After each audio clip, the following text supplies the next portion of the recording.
Good morning. Welcome in. It's another edition of Your Life Matters with clinical social worker Dr. Beth Plachetka from Safe Harbor Counseling and Dr. Beth Speaks.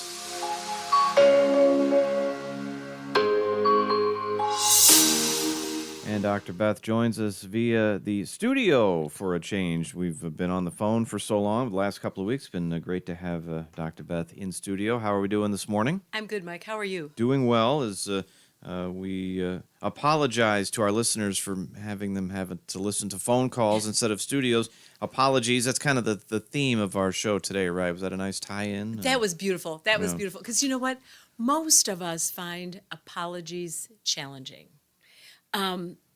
If we've ever been in a relationship, we've all had the opportunity, and I say opportunity, to apologize, because we've all done stuff. Whether we intend to or not, the way we live makes sense to us, but it does rub up against other people, our tones, our habits, our whatever.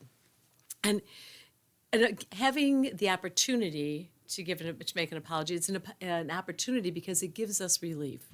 Once we've done something, we know it. We carry it around. We have that sick feeling. It gives us control. We can make the change back. It builds our efficacy, our ability to make things better, and our self-esteem.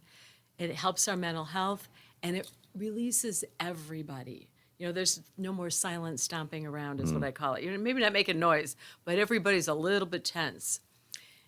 If we don't take advantage of the opportunity, consciously or unconsciously, we start adjusting our behavior. People will often say, oh, he or she gives me the silent treatment. They might be giving the silent treatment on purpose. They might just be being quiet because they're so tense they don't know what to do. But you feel left out. We overcompensate. We gush and do too much, and we don't tell them why. And in our head, we're saying, sometimes things like, I'm so stupid, he or she is so stupid. Right. We're judging. So it leads to projection and blame and judgment. And then we start, all of this is contagious. Every relationship issue that we have, it might be between husband and wife, but the kids pick up on it. And then the kids go to school and they're a little edgy. And it just permeates. Spreads around, yeah. Permeates. So if we're going to make an apology, if we're going to take advantage of the opportunity, we want to recognize the error. We want to consider our effect on other people, calm ourselves down, and think about our words. Somebody was in the office the other day, and she said, I know how I'm going to handle it now. It was beautiful. I didn't tell her what to do. She just talked until she knew what she wanted to do. Ask for time, because that gives the person that you're going to apologize to a little bit of control too. They have to be settled in order to actually hear what you say. Hey, do you have a minute? Can I talk to you now? Can I talk to you in a little while? Make sure the setting is correct and proper. Right. Yeah, you don't have to do it in public and all that. The steps are to clearly and simply state the behavior. Hey, I overreacted and I spoke sharply. I did it. Mm-hmm. And we don't want to say, because you did X. Right. Don't turn the blame around, yeah. No. I'm apologizing for what I did. And acknowledge that I'm sure it was upsetting. And then you have to say, either I was wrong, I'm sorry, please accept my apology. Something that says, let's end this. And then say what will be different. Next time it happens, when I get that way, I'm going to try and catch myself. So what we know then, when we can do that, marriages calm down, parent-child relationships, co-work relationships, neighbor relationships, a simple I'm sorry and making amends. How can I make this up to you? Helps. Yeah, those are good, and they have to be good apologies. We touched on it. You don't want to say, what is it?